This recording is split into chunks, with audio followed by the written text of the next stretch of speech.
un petit résumé de la dernière fois. Tout a commencé dans un réveil verdâtre. Carmilla, Ludwig, vous vous réveillez, vous avez été sauvé par un nain de nuit qui vous a extrait de la montagne qui a explosé.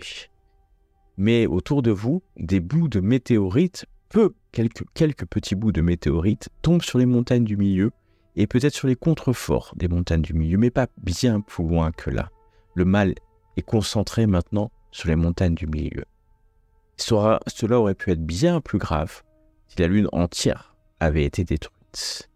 Mais grâce à l'explosion que vous avez déclenchée, la corruption sera limitée à cette partie des montagnes du milieu. Le réveil est dur. Dagny est en train de mourir. Il a un bout de métal enfoncé dans son corps. Malgré tous les talents de guérison, Ludwig, on ne pourra le sauver. Mais Carmilla voit deux choses.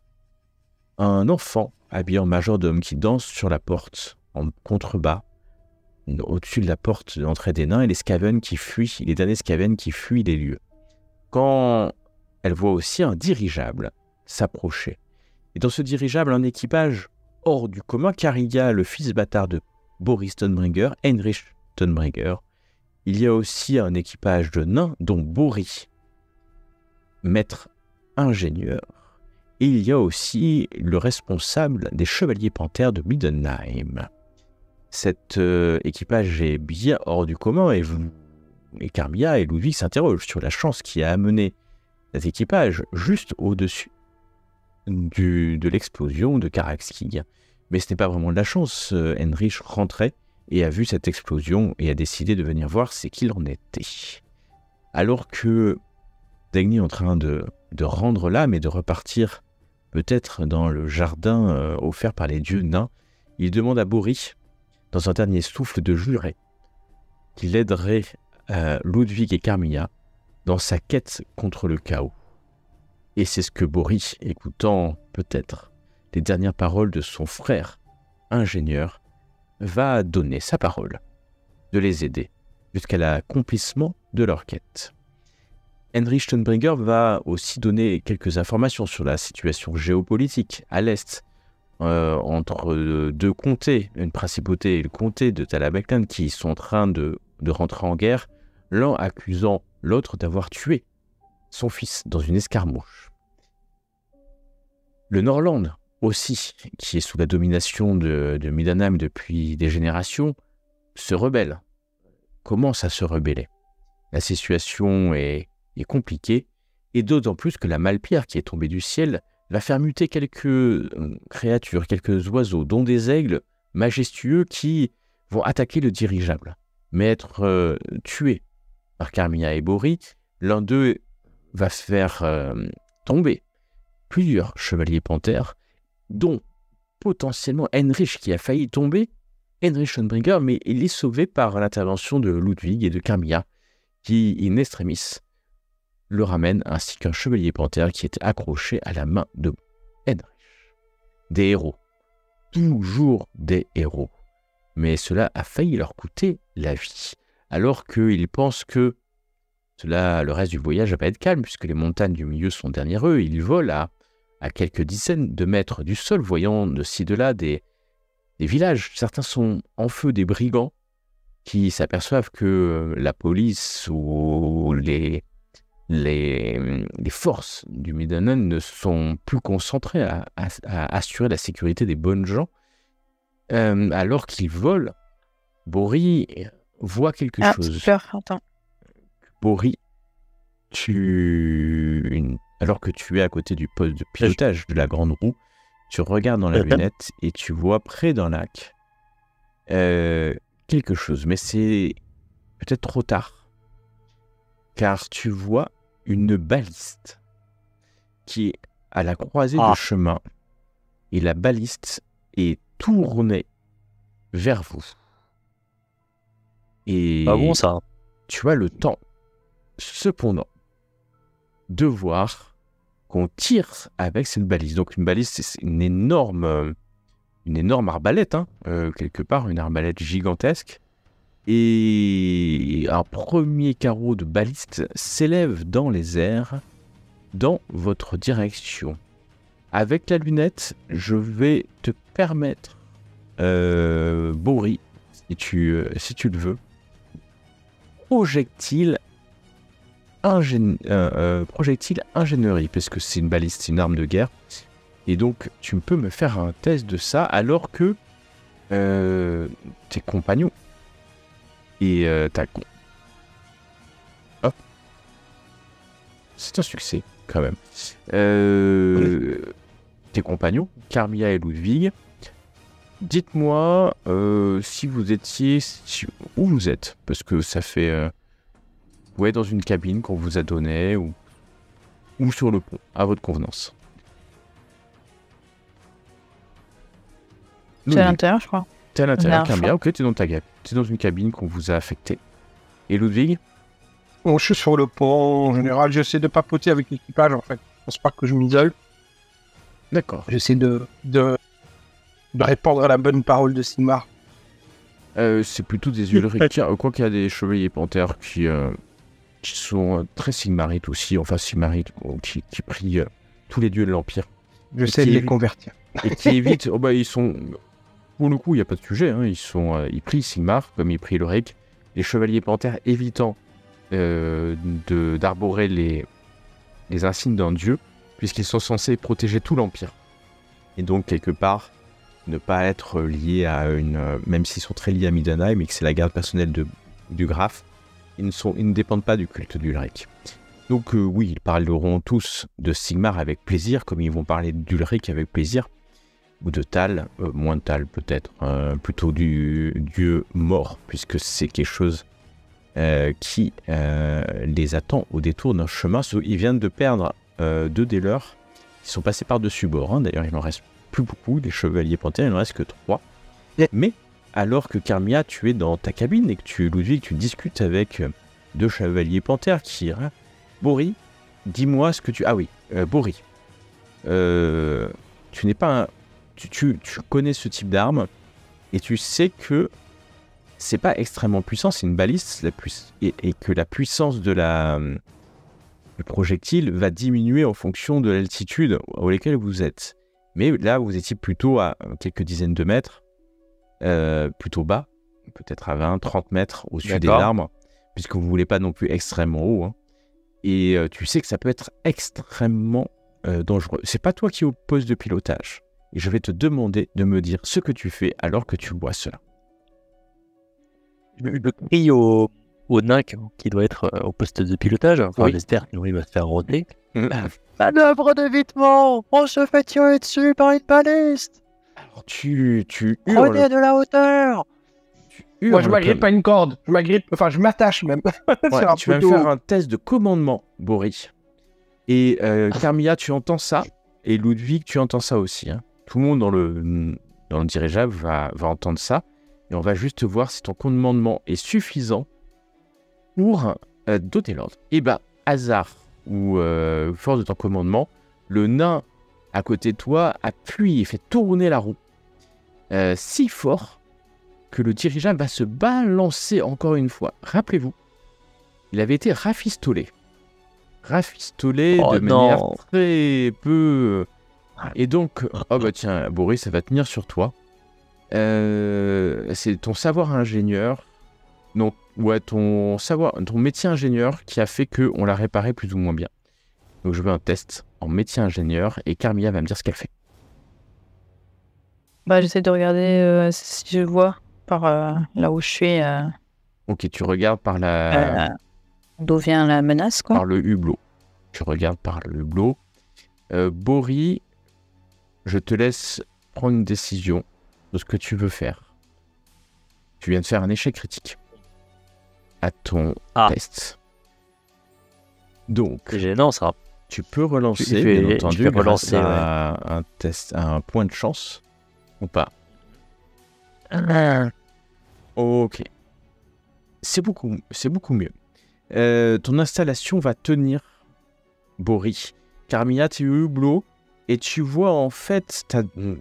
Alors tu dois t'accrocher parce que ça change de bord en fait très très très vite, à bâbord toute, mais tu vois en contrebas un groupe de personnes à côté d'une baliste et tu entends juste le son d'un projectile passer à côté en fait du dirigeable, juste à côté du dirigeable, et tu vois ce petit troupe en bas, Carmilla, tu les vois. Fais-moi un test de perception, Carmilla, pour voir si tu les vois vraiment en détail.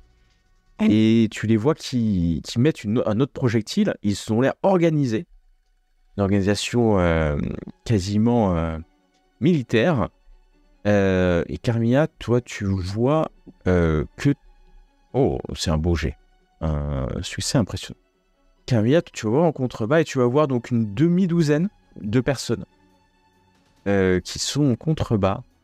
Et tu vois que l'un d'eux est clairement un militaire. Clairement un militaire, c'est lui qui tient la baliste et qui donne des ordres à un groupe un peu de marins. Tu as l'impression que c'est des marins, mais tu vois que ils sont mis là.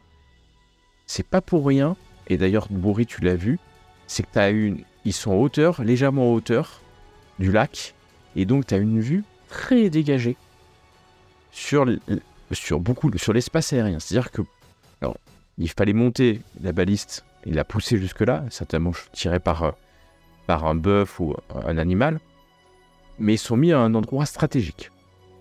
Clairement. Je vais aller à Ludwig, puisque Ludwig, tu m'as pas dit exactement ce que tu fais.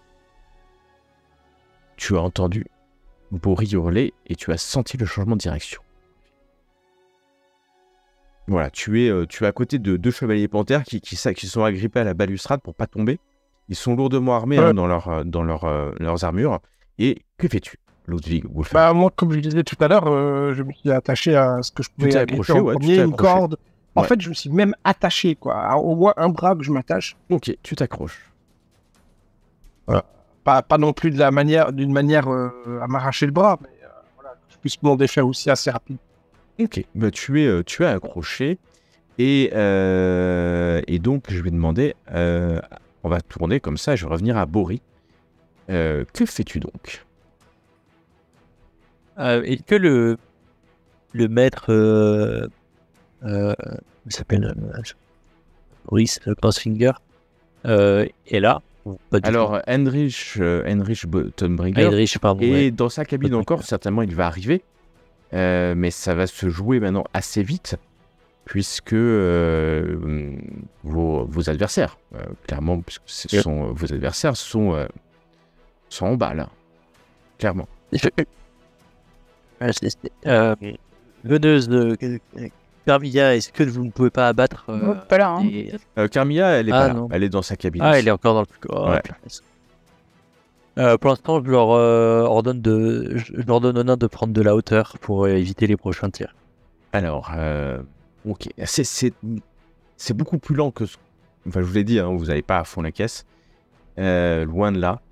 Et donc, il y en a qui commencent à lâcher du ballast, comme on dit, pour essayer de prendre la hauteur, mais c'est beaucoup plus lent que le temps qu'on met pour charger une baliste et la libérer. En tout cas, ça commence. Effectivement, ça commence à monter doucement. Carmilla, que fais-tu ? Bah, je vais sortir du coup. Tu Essayer quand montes. même de me mettre à l'abri à l'abri des tirs, mais pour être utile avec mon arc. De toute façon, là, tu es entre guillemets à l'abri puisque tu es dans le dirigeable. Et au moment où tu sors, tu vas tomber nez à nez dans la coursive avec Heinrich Tonbringer lui-même, qui alerti par les cris de Bourri, est en train de monter. En même temps que toi. Ouais. Et d'ailleurs, tu n'es pas le seul, tu entends le capitaine, le maître des Chevaliers Panthères, qui lui aussi va en train de sortir de sa cabine. Henry, je te laisse passer. Peut-être comme un... Mais pas pour que tu le protèges, mais parce que par courtoisie. Et vous allez arriver sur le pont. Ludwig ainsi que deux Chevaliers Panthères qui étaient là se sont accrochés, en fait, peut-être par peur, c'est ce qui s'est passé récemment, ils se sont accrochés avec des cordes, et les nains courent partout afin d'essayer de faire monter en altitude le dirigeable. Mais c'est bien plus long que ce que vous croyez. Et en fait, tu sais, Carmilla, que dans quelques instants, il retire. T'en es quasi sûr. J'avertis déjà tout le monde de ce que j'ai vu. Ok. Et Henry, je sais pas trop quoi, il se tourne vers toi.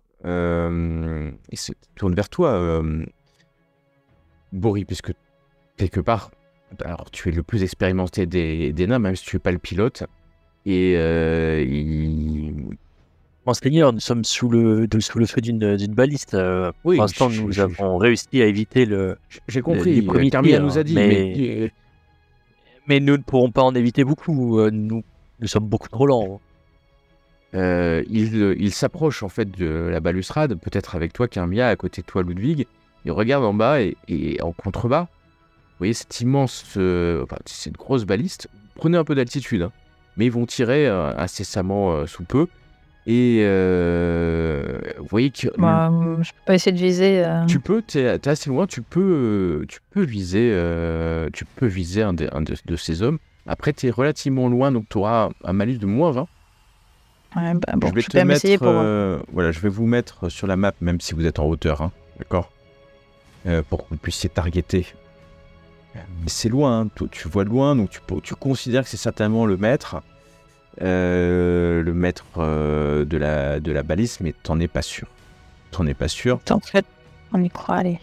Et je vise de toutes mes forces. c'est un joli coup. C'est le moins qu'on puisse dire. Ouais, joli. Malgré les -20. Et donc, on va appliquer les dommages. Alors, ton coup aurait pu être mortel. Et ta flèche s'envole. Tu vois, vient se planter dans son corps. Alors, lui, il commande. Et tu vois qu'il avait un espèce de sextant d'instrument, en tout cas, pour viser. Et il semble mesurer quelque chose. En fait, vous êtes une cible mouvante en plus, hein, donc c'est extrêmement compliqué. Et la flèche part. Pas la flèche, le projectile part. Vous êtes un peu... vous êtes à la merci de ce projectile. Je vais juste vous demander, que faites-vous alors que vous voyez que le projectile est expulsé de la baliste à très très vive allure. Je donne un nouvel ordre de changement de cap et je crie « À que chacun s'accroche !» Et tu hurles ce commandement. Vous êtes dans les airs, c'est le moins qu'on puisse dire. Est-ce que si on se met tous d'un côté du truc, ça aide à tourner ou tu vois? Alors, vous êtes d'un côté, Boris, on ne sait pas comment. Malgré ses talents faibles de commandement, le nain qui est aux commandes fait rouler la roue, mais complètement à l'opposé. Ce qui fait que les câbles tirent. Il y en a certains qui cèdent. Heureusement, la science d'ingénieur de Boris est telle que le ballon ne se disloque pas, mais c'est très très proche. Boris, tu sens bien que encore des changements de manœuvre comme ça et tu risques de perdre peut-être pas la fin, mais une partie du personnel de bord. La flèche passe, enfin le projectile passe à côté. Heinrich hurle. Il faut faire quelque chose. Vous êtes quoi et il te tourne vers toi, Boris. Dégonfler le ballon.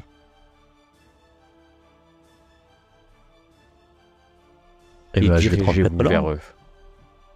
Ah, carrément. Alors, on va pas se faire tirer dessus pendant la descente. Et c'est ce que dit Heinrich, en tout cas. Et alors, est-ce que je sais si c'est faisable, si c'est réaliste, c'est faisable, si c'est dangereux? C'est réaliste, très dangereux. Parce que vous allez perdre vite de l'altitude. Et si vous posez à côté... Vous savez, en fait, il veut aller au combat. Hein. D'ailleurs, il met la main sur son épée longue. Et te dit alors, ça. À toi de voir. Et Carmilla... Ludwig, tu me dis ce que tu fais. Et après, Boris, tu Tu me diras, Moi, je leur dis, vous n'y pensez pas, on va s'écraser. Ok. Tu. Non, mais sans problème. Et donc, tu vas le faire en. Ça va du quoi? Du commandement. Allez, je te laisse faire du commandement. Attends, je vais faire une prière. Alors, tu peux faire une prière, mais ça prend quelques instants, ouais. En quelques instants, la prière, Je c'est pas me tourne instantané. vers Heinrich, je lui fais Monseigneur, votre ordre sera exaucé. Par contre, la nacelle ne tiendra pas le coq. Nous allons atterrir afin que C'est nous soit puissions périr combattre. en hauteur, soit périr au combat. Carmilla, qu'est-ce que tu veux faire? Oui, je suis le commandement et je dis oui, on va. Dès qu'on arrive assez proche, on saute. Et là, On il se saute met de à la côté de nacelle toi et et on- il cherche une corde, alors que deux chevaliers panthères s'approchent pour... on va se laisser tomber dès qu'on est assez près. Non, on Et- les prend d'assaut. Je vais aller prendre les manœuvres du dirigeable et Alors, essayer donc de T'es réaliser. pas un bon navigateur, attention, hein, ça se d'accord. pilote comme un bateau. Et donc, c'est pas ton métier, Oh no! mais tu peux prendre... ce serait la navigation. C'est de la navigation. Ouais, parce qu'en fait, c'est comme un bateau. Mais toi, tu es ingénieur, tu sais comment ça marche. Par contre, t'as un équipage, dont un navigateur. Ouais, tu fais faire les autres, quoi. Et non. Et donc, il y en a un qui est là. Et Ludwig, vas-y, tu fais ta prière, c'est ça? Ouais. Je t'en prie. Ouais, fais-la fort. Waouh. On a vécu notre Ok. Ah ouais. Ah bah là, on va vivre un truc, on va se faire foudroyer sur Ah place. ouais. C'est quoi cette prière là? Le mec, il a incanté pour faire venir un dieu du chaos sur Terre quand même. Est-ce que tu veux Bah, arrêtez de donner des relancer... idées au MJ, vous taisez-vous. La prière est refusée. Et non, ce n'est pas... Il n'y a pas de... Il n'y a pas d'échec parti. Tu veux relancer? Ouais, parce que c'est pas un échec. Bon, je retenterai au round prochain. Ok, d'accord. Ah oui, non, en fait, toi, t'y allé pour aller au combat. Ok. Donc... Ouais, je voulais me préparer pour le combat parce Ah bah, que. je comprends, mais c'est très bien. Alors que le pilote Ça a l'air te une- regarde, Boris, en se demandant bien ce qui va se passer. Il tire sur une corde, vous sentez le ballon se dégonfler, et vous perdez l'altitude alors que il tourne la barre pour diriger le dirigeable directement vers la baliste, en fait. Hein. Parce que c'est l'ordre de Richtenbrigger. Moi, je personne. me tiens à ma corde. Hein. Je me tiens bien Tu te tiens à ta fermement ma corde. corde. Je vais laisser une dernière action avant que vous arriviez au contact. Vous pouvez me dire si vous faites une dernière action alors que le dirigeable... Alors, il l'a pas lancé directement dessus, hein, il descend en fait. Hein, il va le but, c'est pas de les s'écraser dessus, c'est de les se poser à côté. Hein, on est d'accord, c'est pas un kamikaze. Mais en tout cas, ils sont en train de recharger la baliste. Ouais, Et, faites gaffe à l'atterrissage, on va avoir mal. Je leur fais- oui, je dis à tout le monde, accrochez-vous. En fait, les nains vont s'accrocher. Les chevaliers panthères aussi. Il n'y a que Heinrich qui sort son épée. Et Lui, s'il a envie de sauter, il peut.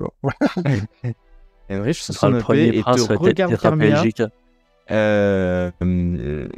Il sort son épée qui est d'ailleurs une épée spéciale. Hein. J'ai pas assez en acrobatie pour faire le fou.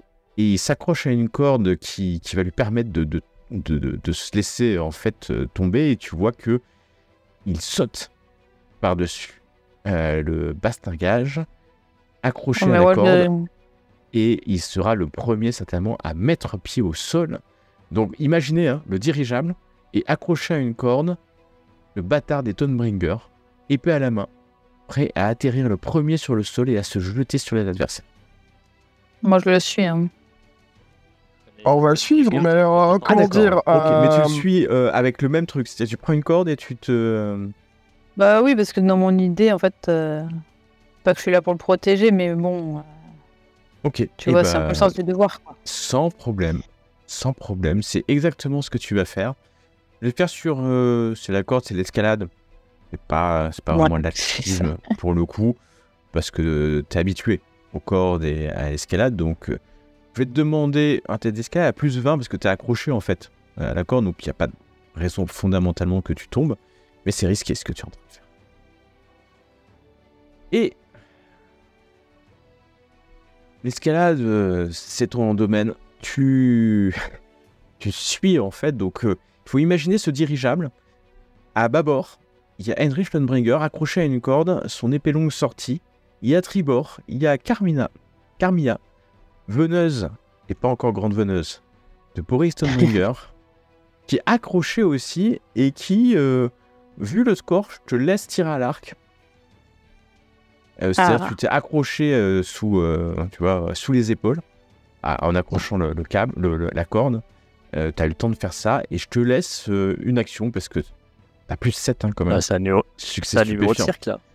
Tu peux viser qui je veux tu peux viser qui tu veux. Il y a Heinrich qui est juste à côté, tu peux le viser si tu veux. Heinrich, En tout cas, tu tires sur qui?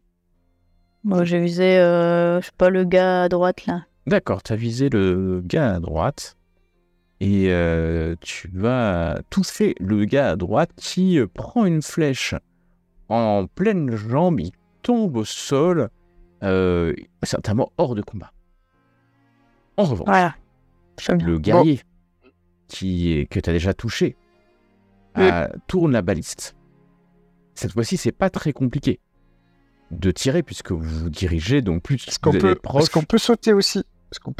Alors là, sauter ou sauter accroché par le corps. Sauter accroché, hein, moi je suis accroché bien sûr, aussi. tu peux escalade à plus 20. Tu peux sans problème. Je vais essayer ça parce que ça va m'amortir au moins la chute. J'ai pas action. Et C'est donc, presque comme une merde, on va se prendre des dégâts. L'homme lève la main et il attend. Vous voyez, c'est les trucs où il attend que vous soyez le plus proche possible. Et je vais... Bon, bah on va relancer. Ouais, tu peux relancer s'il te reste encore un point de fortune. C'est beaucoup pas bien. Bon, ça va, Et c'est là, moi ça. Ah, les dieux du chaos te parlent dans le vent. Est-ce que tu veux te laisser aller ou ne Non. pas t'écraser? moi, je préfère je préfère me prendre des dégâts un petit peu comme ça. Il faut porter la parole de Sigmar encore quelques temps. Alors que la balise se tourne légèrement et que l'homme baisse le bras, une femme qui était juste derrière tire sur la corde. Le projectile s'envole et s'enfonce profondément quelques instants après dans la coque du dirigeable. Vous entendez les hurlements peut-être de diplomates percés de part en part, alors que Heinrich, Carmilla et Ludwig, vous mettez pied au sol. Ludwig, non sans... Moi, je me fais mal. Ouais, tu prends... J'ai 2 points de blessure. Rien de grave pour toi. Tu es un fier guerrier. Et vous êtes au sol, alors que le dirigeable Tang, Bori, je vais te demander un test de métier ingénieur pour que tu arrêtes les machines avec le pilote et que le dirigeable ne s'écrase pas au sol, heurté tel qu'il a été par ce projectile qui a percé la coque. Vous auriez été dans l'eau, vous couleriez, mais vous êtes dans l'air. Ça va être d'arrêter. Et succès impressionnant. Pardon, hop, c'est visible. Tu vas aider, le pilote va redresser. Alors, le dirigeable est très abîmé. Hein. Il est percé, mais il vole à une dizaine de mètres au-dessus, alors que on va laisser Ludwig et Carmilla, Heinrich Lohmbringer dans le combat qui s'annonce. Je vous ai mis dans le turn order normalement, et c'est parti pour le combat. On peut faire une action une fois atterri ou on va faire à l'initiative. À l'initiative, ok, ça va. À l'initiative. Et donc, pas de... En tout cas, c'est à eux d'agir. Mais alors, ça se passe pas... Vous voyez que celui qui est à côté de vous va sortir une petite hache et puis, en fait, se reculer. Et en fait, ils vont tous s'avancer pour protéger la baliste. Avec celui-là est décédé. Ils vont faire une ligne. vont se mettre comme ça pour faire une ligne et être prêts à prendre l'attaque. C'est le moins qu'on puisse dire parce que certainement vous allez les attaquer ou pas. C'est vous qui me allez me dire ce que vous voulez faire. Je vais juste quand même vous décrire un instant ce que vous voyez, puisque vous voyez devant vous clairement des Norlanders, donc des habitants du Norland. La femme qui a avancé clairement est celle qui les dirige. C'est un marin. Elle a l'air âgée, elle a l'air sûre de la maîtrise de ses hommes et de son art de combattant, nous allons dire comme ça. À ses côtés, il y a 3 Norlanders, et derrière lui, vous voyez un officier de la 2e flotte, de la flotte impériale. On va dire ça plutôt comme ça, parce que c'est pas la seconde, vous savez pas si c'est la seconde. Ouais. Et c'est un officier de la flotte impériale, mais certainement trop vieux pour être encore en poste. Donc un ancien, un vétéran de la flotte impériale. Il porte d'ailleurs les insignes de la flotte impériale et sa tunique d'officier. Et dessus, il y a le blason du Norland, puisque la 2e flotte impériale est basée au Norland. Voilà pour vous dire ce qui est en train de se passer. Et vous voyez que Heinrich note bien que devant lui, il a des Norlanders, dont un officier de l'armée impériale. Il a noté très très vite. Les hommes et les femmes se sont regroupés dans une ligne de combat. Vous voyez qu'ils sortent qui des haches, des petites épées. Enfin, des épées, c'est quand même des belles épées. Et l'officier qui est derrière, lui, a un pistolet à poudre noire qu'il a dans sa main et qui est chargé. Et comme c'est eux qui tirent en premier, et ben ils vont tirer. Il va tirer. Donc l'officier va tirer sur Heinrich Stonebringer lui-même. Et son arme va exploser. Et le visage de l'homme va... il vient de faire exploser sa poudre noire. Il meurt sur le coup, ou décapité par l'explosion de son arme. Donc Heinrich Stonebringer va mettre la main un instant sur son amulette d'Ulrich. Et il sait pourquoi l'arme a explosé. J'allais faire un test de commandement à mon tour. Et c'est à lui, il va charger dans la masse en fait. Et d'un coup, va asséner un coup, il va charger en plus, et tuer une des marins qui est à côté. Vous remarquerez qu'il n'a pas attaqué la chef. Et c'est à Carmilla. Je vais viser avec mon arc. Alors il reste la chef, le barbu, il est décédé. Le barbu vient de se faire exploser son pistolet à poudre noire. Ouais. Mais je n'avais pas compris qu'il était mort. Un chef. Lui. Non. Lui là, il est mort. Non, celui devant là. Lui, sérieux. Ouais, c'est le chaos qui t'a Oh là, on a un joli... Lorraine, sort de ce corps.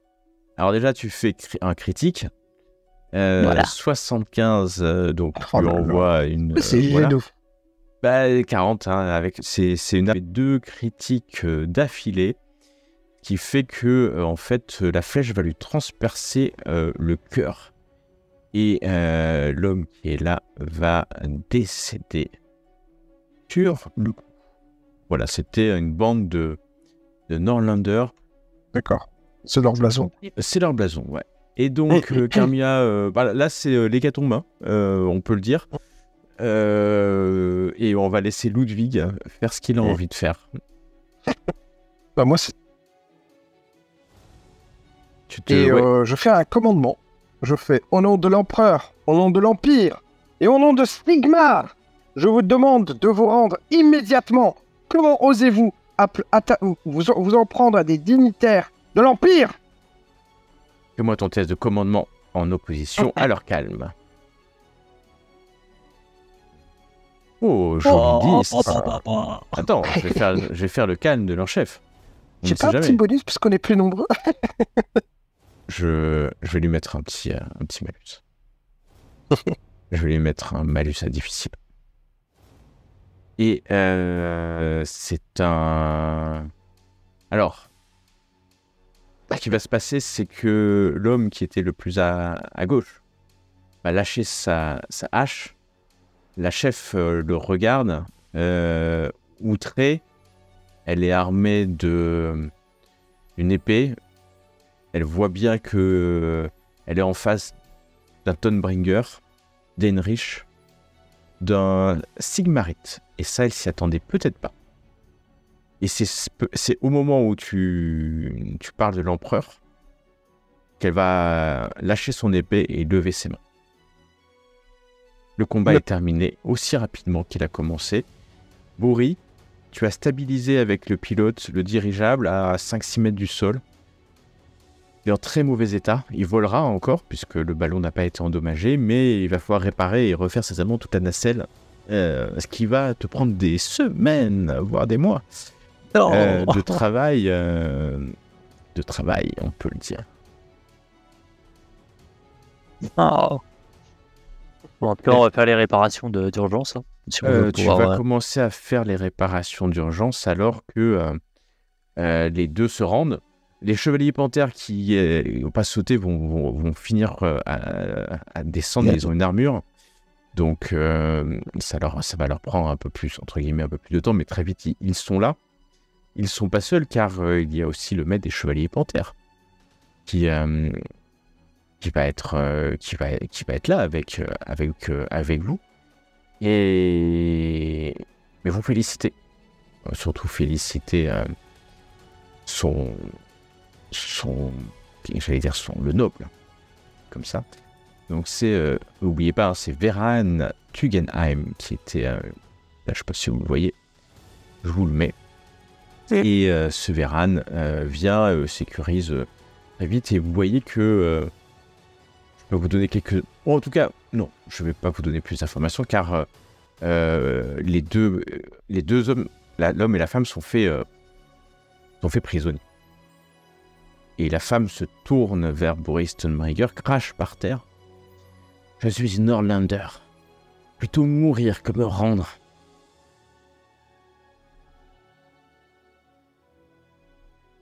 Oui, je la regarde. Et le baron va sortir sa lame. Non, attends. Enfin, je regarde le baron. Attends, quoi? Easy. Non, c'est parce que j'étais en train de parler en push-to-talk, donc j'arrivais pas. Sigma, Tabour.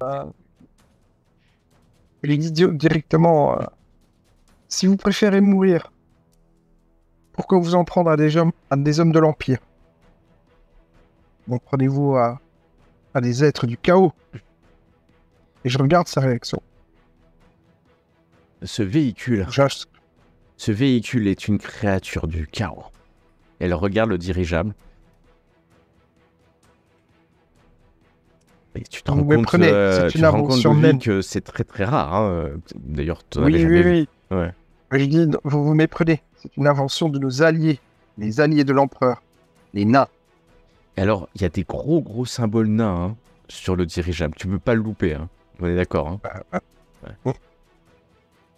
Et elle te ment ostensiblement. Enfin, elle se moque de toi ostensiblement. Et d'ailleurs, Heinrich à côté se rend bien compte. Il attend quelques instants parce que tu as commencé à lui parler, par respect pour ton rang de Sigmarite. Ouais. Boris, si tu veux descendre et les rejoindre, n'hésite pas, bien entendu. Ouais, je vais les rejoindre. Et d'ailleurs, c'est une belle baliste, tu pourras en savoir un peu plus. Alors, justement, je vais passer à côté, je ne vais pas m'intéresser à la discussion, je vais aller voir la baliste. J'aimerais comprendre le mécanisme et voir si je pourrais pas l'adapter pour ensuite les mettre sur nos petites... tu vois, sur ton dirigeable, c'est énorme. C'est énorme. Tu pourras jamais... Il fait la taille du dirigeable quasiment. Non, je veux comprendre le mécanisme pour pouvoir ensuite le reproduire Ah et non, le mais faire en sur fait, c'est extrêmement rudimentaire parce que c'est humain. Toi, tu fais des balises bien mieux. Hein. Ah, ok. Ouais, enfin bon, t'es un maître nain, donc là, on est sur la baliste. Oui, donc je passe à côté, je mets un coup de pied dedans en disant waouh. Ouais. Si tu veux, tu peux faire un test de savoir. Je sais même pas comment il a pu nous toucher, c'est un miracle. Hein. Savoir ingénieur, comme ça je t'en donnerai un peu plus. Et je vais me tourner vers Carmilla pour savoir ce qu'elle fait alors que Ludwig s'est un peu, entre guillemets, interposé entre.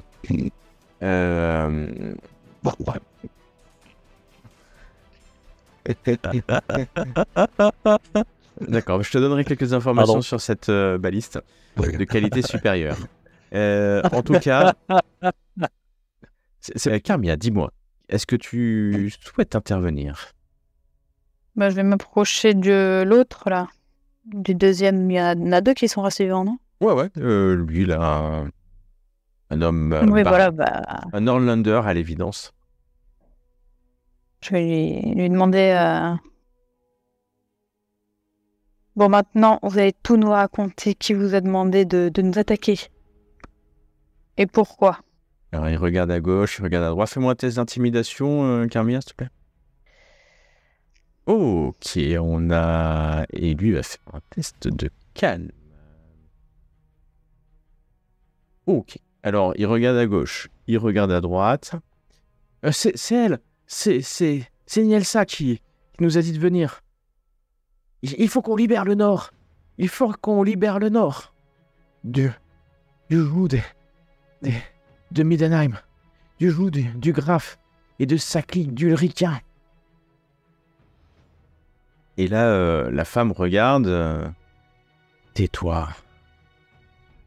Tais-toi, Boris. Vous vous méprenez. Pour quelle raison vous voudriez affronter le comté du Middenheim? Nous sommes tous liés à l'empereur et à l'Empire. S'en prendre au Middenheim, c'est s'en prendre à l'Empire. Vous vous rendez compte? Vous avez tort, prêtre de Sigmar. Le Norland fait partie de l'Empire depuis bien avant que le Middenheim et le Middenland envahissent le Norland. Nous sommes respectueux de l'Empire, et d'ailleurs, nous l'avons fait preuve de notre loyauté bien des fois, alors que, vous le savez, que le grave Boris Stonebringer veut devenir l'empereur du Nord. Vous le savez tous. Alors là, Heinrich regarde à droite, il y a les chevaliers panthères qui se regardent. Il veut faire scission et amener le Norland dans cette folie.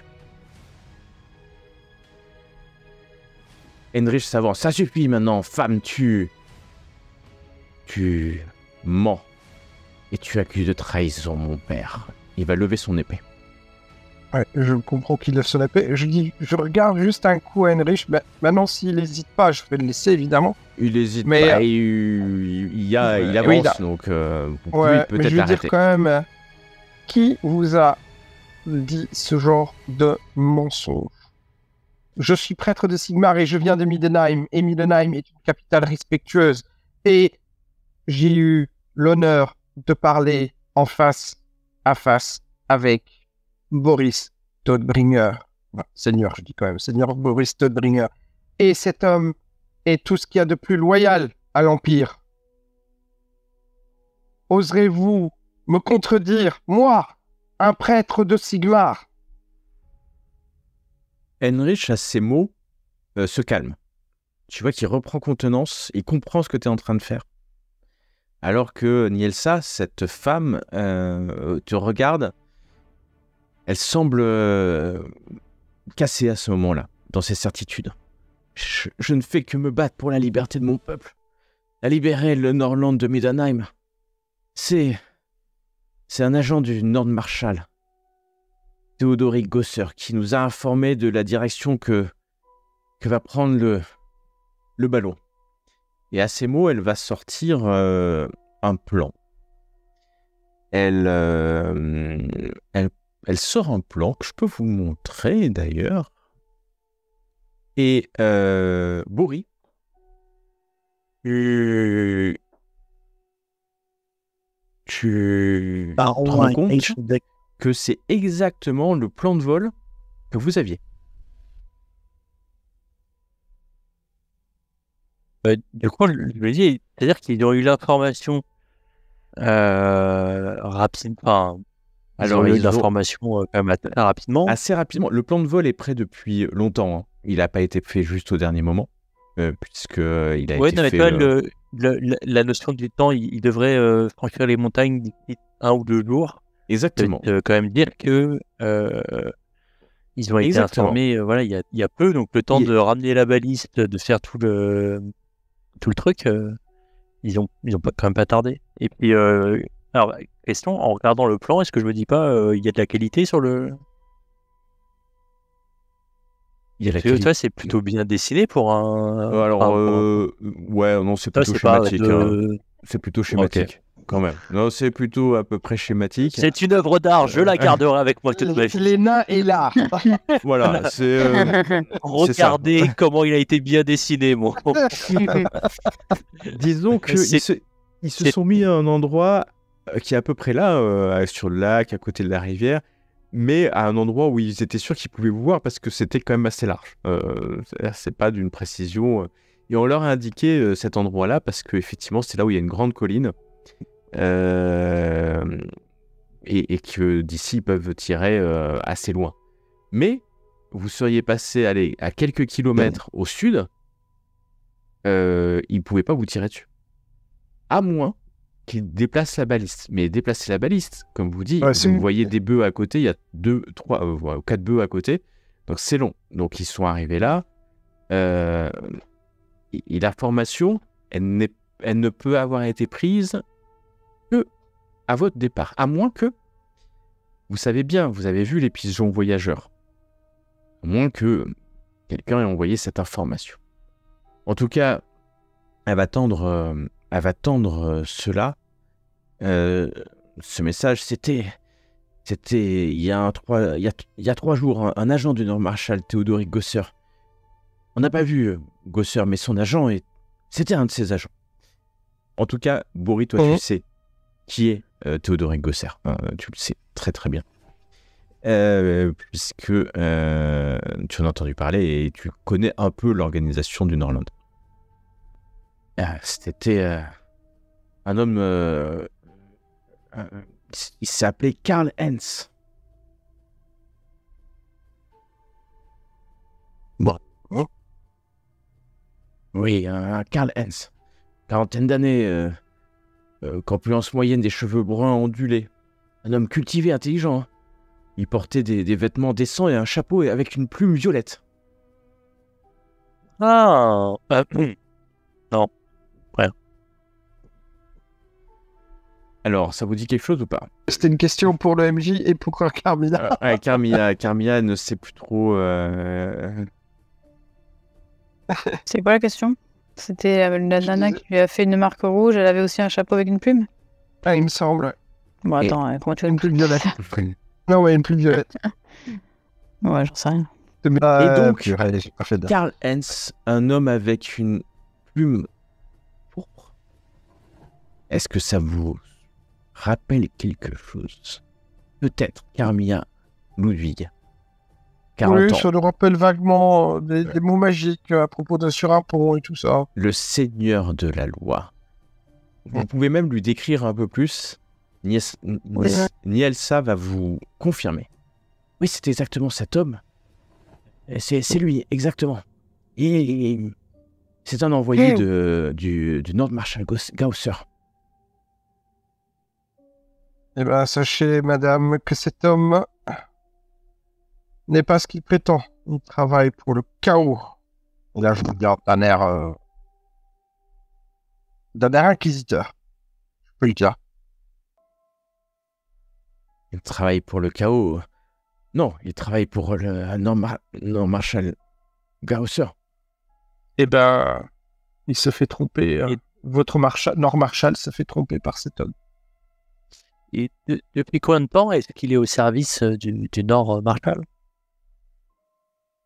Alors, en fait, j'ai rencontré, je sais pas, il m'a juste dit qu'il était au service du Nord-Marshal et que on pouvait donner un coup à Middenheim en venant ici et en détruisant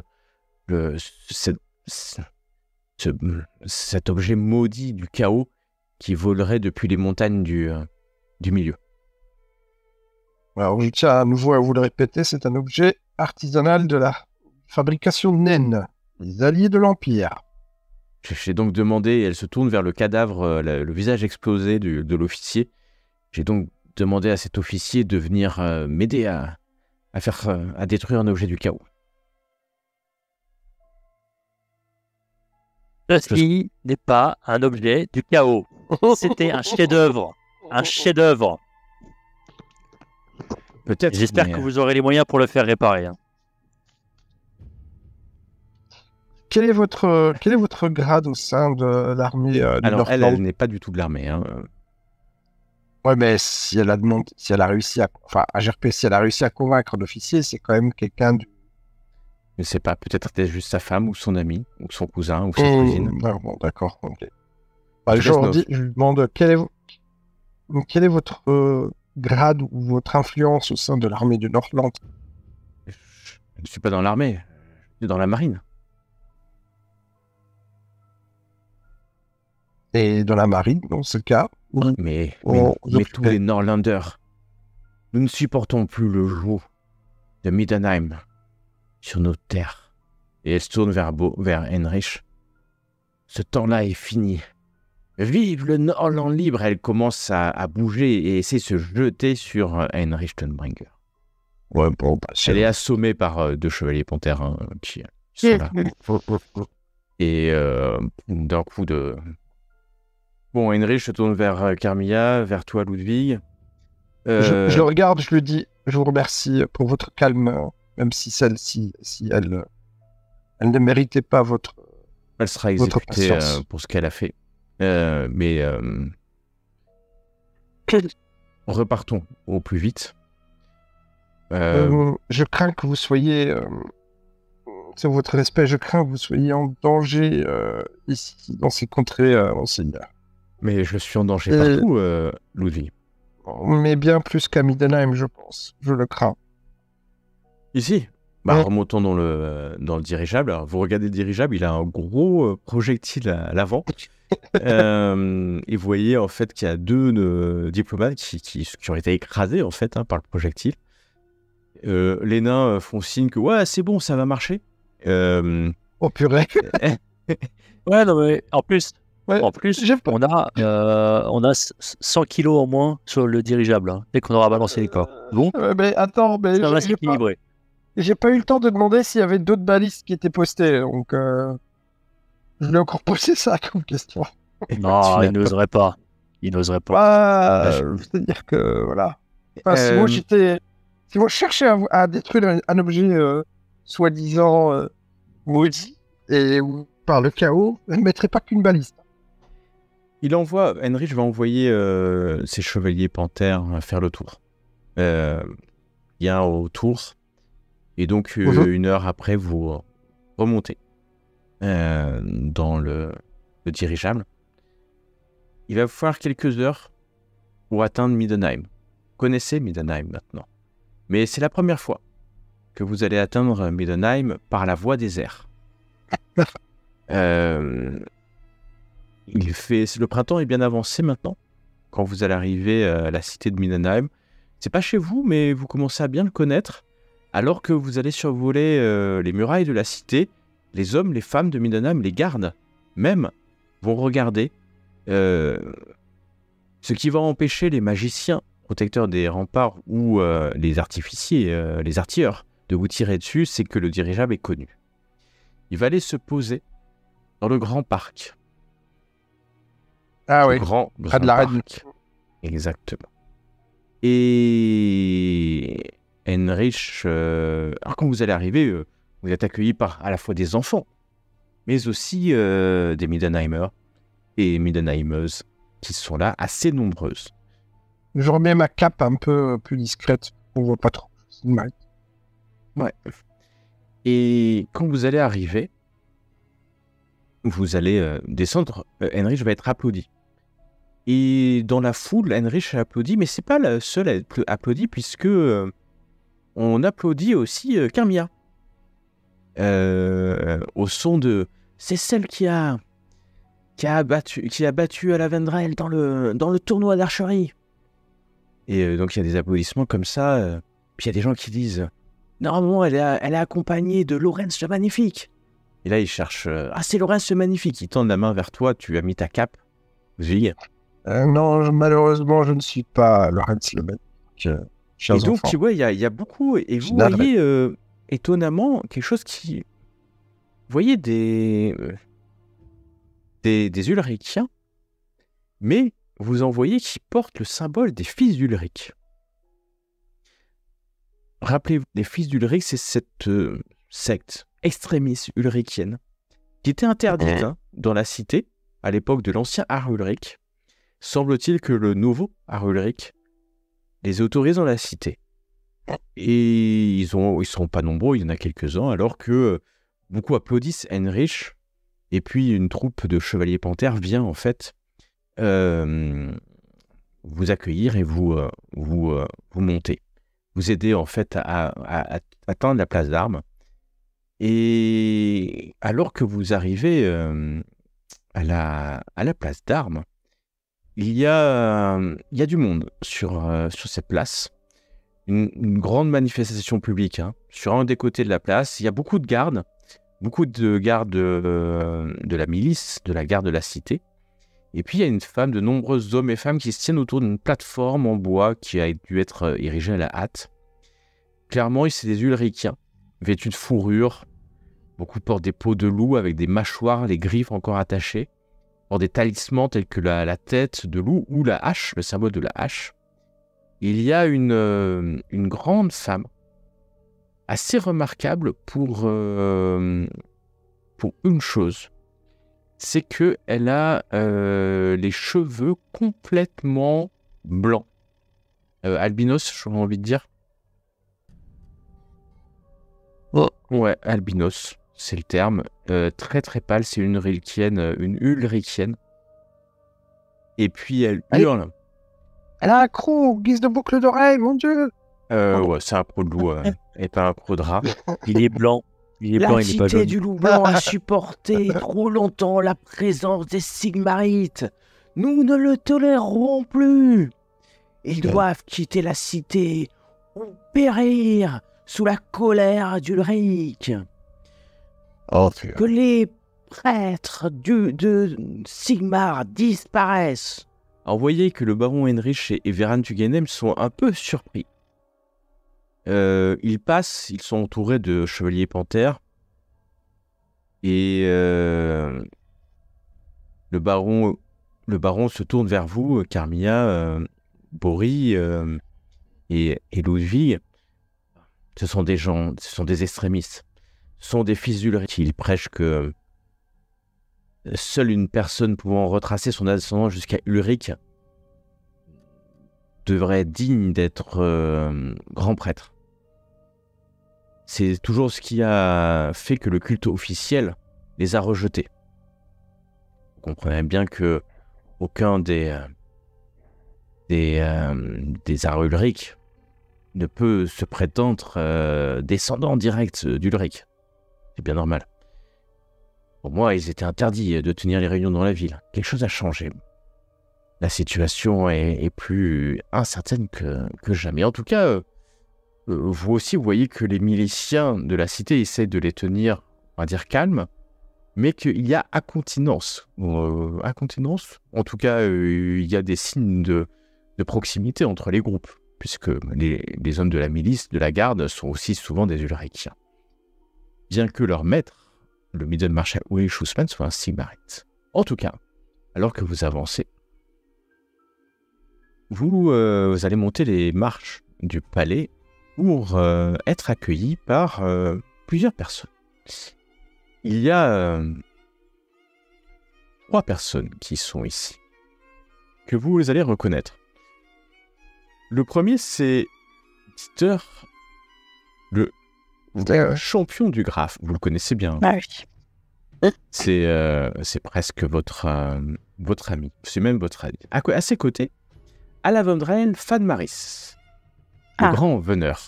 C'est Le lui. grand veneur. C'est lui, le grand veneur. Le fameux dont on se souvient très bien du nom. Exactement. Et le dernier, c'est Alan Vendrell. Ralan Lafarelle, qui est un Ouais. ménestrel. Et tous les trois descendent les escaliers. Vous savez certainement ce qu'ils sont en train de faire, alors que l'après-midi est en train de toucher à sa fin. Et ils doivent descendre pour aller en ville, certainement passer un bon moment dans une taverne locale. Ils descendent, discutant gaiement, prêts à passer, comme je vous dis, une bonne soirée. Et les trois hommes s'arrêtent au milieu des marches de l'escalier, voyant en fait le baron, Heinrich Stonbringer, le maître des chevaliers panthères de la cité, monter les marches, alors qu'ils pensaient peut-être qu'ils étaient encore loin, et surtout, voyant Carmilla et Ludwig derrière, suivis de Boris, qu'ils ne connaissent pas, en l'occurrence. Les deux elfes et éditeurs s'arrêtent, interloqués, et saluent respectivement Heinrich, et vous regardent. Vous êtes rentrés ? C'est éditeur qui va s'approcher. Et éditeur va s'approcher de vous et vous donner une accolade franche, virile, amicale. Carmilla, Ludwig, au grand étonnement d'Heinrich, qui est un peu surpris que le champion de son père vous donne cette accolade confraternelle, puisque c'est confraternel. Et vous voyez que les deux elfes aussi s'approchent. À la Vendrelle va s'incliner, Carmilla, en te parlant en elfe. Tu comprends pas trop ce qu'il te dit, mais en tout cas, c'est un salut. Respectueux, alors que Ralan s'approche. Et Je lui dis quand même. Oui. Est-ce- Je lui dis que je suis ravie de le revoir et que son arc a été fort utile et j'en ai pris soin et je dois dire que c'est une arme particulièrement merveilleuse qui m'aura sorti de bien des pétrins. Il te regarde avec ses yeux pourprins et ses cheveux magnifiques. Tu fais erreur, Carmilla. Tu fais erreur. Ce n'est pas mon arc. C'est ton. Et moi, je regarde Carmilla et je dis... moi, je dis plutôt que c'est la chasseuse qui l'utilise, pas l'arc. Il était destiné à être dans tes mains plus que dans les miennes, Carmilla. Et Ralan prend un petit pas de retrait, il semble chercher. Vous voyez les yeux fantastiques de Ralan. Ralan, vous le savez, il est barde, ménestrel, un peu peut-être un peu magicien aussi, qui sait. Moi, je dis... Pardon, pendant qu'il cherche... Ah, excuse-moi, tu veux... Excuse-moi, vas-y, je vais pas... vas-y. Et pendant qu'il cherche, je fais, mes amis, c'est un bien triste jour. Malheureusement. Lorenz, notre cousin, notre ami, Lorenz le Magnifique, est tombé au combat. Alors que tu dis ça, tu entends un petit cri. Petit cri de surprise, peut-être de doute. Vous levez la tête en haut des marches de l'escalier et vous voyez qui vient de pousser ce petit cri. Katharina Stonbringer elle-même, qui est en train, peut-être à l'annonce que le dirigeable arrivé est en train de descendre accueillir son frère. Elle est surprise, choquée. Il y a sa gouvernante à ses côtés, quelques femmes, dont Kristen. Yang qui est là, et puis la fiancée d'ailleurs aussi de Dieter qui est là. Et Katharina regarde son frère, mais cherche aussi. Elle ne croit pas à ce que tu viens de dire, Ludwig. Il y a sur cet escalier la crème de la crème. Katharina Stonbringer, Dieter, à Lavendrel, Ralan. Ralan qui, lui, a compris ce qui s'était passé et qui s'approche de Katharina, lui met la main sur l'épaule et puis va murmurer quelques mots en elfe. Vous n'allez pas comprendre. Katharina va se redresser, va s'approcher d'Henrich comme si rien ne s'était passé et saluer son frère. Dieter, à Lavendrel, Ralan vont Carmilla, Ludwig, peut-être est-il temps d'aller boire en l'honneur de Lorenz et d'aller jusqu'au jardin de mort pour qu'il ait une cérémonie digne de ce nom. Qu'est-ce que vous en pensez? Alors là, c'est AGRP. Là, moi, j'ai un doute AGRP. Étant donné qu'il a succombé au chaos, est-ce que ça se fait? Non, moi, en tout cas, je veux lui faire... C'est plus une question de joueur ou MJ. Je sais pas comment toi... N'oublions jamais que l'empereur, sur les mutants... Oui, a permis les mutants. A permis les mutants. Donc, il n'y a pas... Même si toi, peut te risquer, en tout cas, Carmilla a pris sa décision, j'ai comme l'impression. Oui, mais de toute façon... Mais non, mais moi, je voulais juste être sûr, avant de faire une connerie. Pour ça, évidemment, je vais dire, eh bien, vous n'avez on ne peut plus raison. T'as le droit à son... Carmilla, toi aussi, tu es d'accord? J'entends. Bah oui. Et Ralan, à Lavendrel, regarde le maître ingénieur Bory avec un soupçon dans les yeux. Et oui, vous faites bien. Il y a aussi Degni qui est tombé et qui aurait bien besoin d'une cérémonie pour le courage dont il a fait preuve. Je laisse échapper une petite larme. Henrich qui est là, Degni a sauvé Carmilla, veneuse de Boris Stonebringer et le prêtre sergent Ludwig Wolfhammer. Degni était un ingénieur, artilleur du piquet, envoyé par les forces de Middenheim pour protéger le Middenland. Degni doit être célébré, comme Lorenz doit être célébré. Moi, Boris Stonebringer, Heinrich Stonebringer. Heinrich Stonebringer lui-même. Postich, Heinrich. Je dois aller voir mon père maintenant, mais je vous rejoindrai où vous soyez. Dieter, je sais où je peux te rejoindre. Et Dieter a un petit sourire. Vous imaginez que les deux ont peut-être déjà bu ensemble, quoique Heinrich doit moins sortir que Dieter, ça c'est sûr. Et Katharina, elle va pas pouvoir venir, hein. Elle va juste se tourner vers Carmilla et Ludwig. Je suis navré pour votre cousin. Je suis aussi navré pour le maître Degni, me dit-elle, Boris. Lorenz avait une place particulière dans mon estime. Lorenz était mon champion, Heinrich.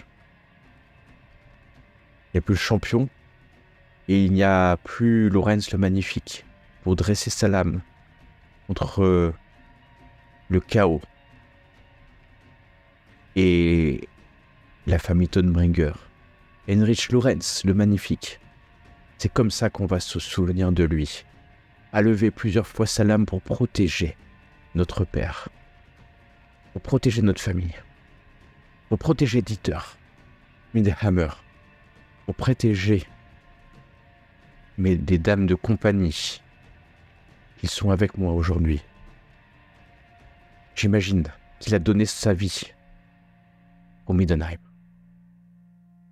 Je prierai pour lui ce soir. Alors, il a plus de louanges dans la mort que... Et elle a pas de larmes, mais il y a l'émotion dans ce qu'elle dit. Ouais. Ralan va s'approcher d'un pas. Je composerai pour lui, alors que nous l'amènerons au jardin de mort. Je composerai une ballade pour lui. Et je vous le promets, elle sera chantée jusqu'à ma mort, dans les siècles à venir. Alors, ils sont un peu sentimentaux aussi. Et Ralan est très très sentimental. Pour le coup, il est très très sentimental. Mais il va dire quelque chose. Peut-être Était-ce bien pour tous qu'il meure en héros? Et alors là, vous pouvez tous le regarder. Oui. Je vais le regarder. Il a compris que je pipotais. D'accord. L'air de gratitude, en fait, que je comprends ce qu'il veut dire par là et que je le remercie pour sa discrétion, en fait. Enfin, je sais pas si c'est possible, mais c'est sur un échange de regards que je place ça, en fait. Il comprend ou il comprend pas. En fait, tu sais, les yeux des elfes sont un peu vides pour vous, pauvres humains que vous êtes. Et éditeur, pour recasser un peu l'ambiance un peu pesante quand même. Bien, nous allons boire à la santé, l'honneur de Lorenz. À la feu santé. Mais il fait vraiment ça à la santé, puis il se reprend. Et je pense que le meilleur endroit, Carmilla, tu me diras si j'ai tort. Lovig, tu me diras si j'ai tort. Et Bourri, maître ingénieur, venez avec nous si vous le voulez. C'est d'aller aux armes du Templier et de faire tomber les tonneaux jusqu'à ce que nos corps emplis d'alcool roulent sur les tables pour que Lorenz sache que nous pensons à lui ce soir et jusqu'à la fin de nos petites vies. Et là, il regarde Ralan, à la fin de nos petites vies. Vous êtes vraiment au milieu de l'escalier, hein, donc il y a des chevaliers panthères, ça fait un peu bizarre, jusqu'à ce que le maître des chevaliers panthères se tousse un peu. Henrich reprend contenance et puis va monter les marches alors que les deux elfes éditeurs descendent. Katharina va suivre son frère. Et Carmilla, Ludwig, Boris, vous n'êtes pas vraiment conviés pour l'instant. En tout cas, vous allez certainement être conviés par le graphe. Mais vous suivez les deux elfes et éditeurs jusqu'aux armes du Templier. Quand vous arrivez dans votre auberge, parce que c'est un peu votre auberge, tu la connais bien entendu, Boris aussi, elle est réputée. Vous êtes accueillis par un hurrah, un hurrah de plaisir que les gens, le personnel de l'auberge a à vous revoir. Ils ne savent pas ce que vous avez fait puisque vous l'avez dit à personne, ça fait que quelques jours que vous êtes partis, mais ils sont tous contents de vous revoir. Par contre, alors que vous descendez dans les ruelles maintenant de ce quartier, vous voyez qu'il y a énormément de tentes dans les rues. Il y a là des réfugiés. Vous n'avez pas tout le temps de vous de savoir ce qui se passe, alors que Dieter vous dit que les réfugiés viennent du Nordland et de l'Est. Les choses commencent à chauffer à l'Est, et les réfugiés sont en train de rejoindre les lieux les plus sûrs de l'Empire, Middenland, Aldorf peut-être.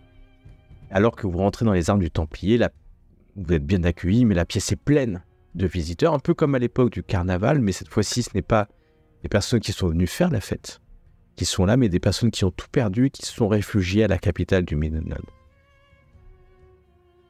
L'aubergiste, le maître des lieux va s'approcher.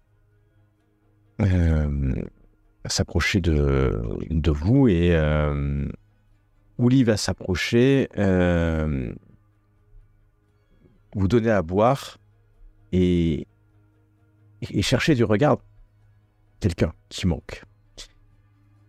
Carmilla, on tire ta manche. À ce moment-là, il y a vraiment beaucoup de monde et tu sens qu'on tire ta manche gauche. Quelqu'un est en train de tirer ta manche. Bah, je regarde. Tu te retournes, tu vois un homme qui est recouvert d'une magnifique un manteau vraiment de très très bonne qualité, certainement noble, mais il a une capuche qui lui recouvre entièrement le visage. Il est grand comment? Tu vois qu'il a à peu près ta taille, ses mains sont très fines, des mains dignes d'esthète peut-être, on va les appeler comme ça. Et tu vois que l'homme relève sa tête. Tu vois ses yeux verts, le reconnaît. La suite, la prochaine fois.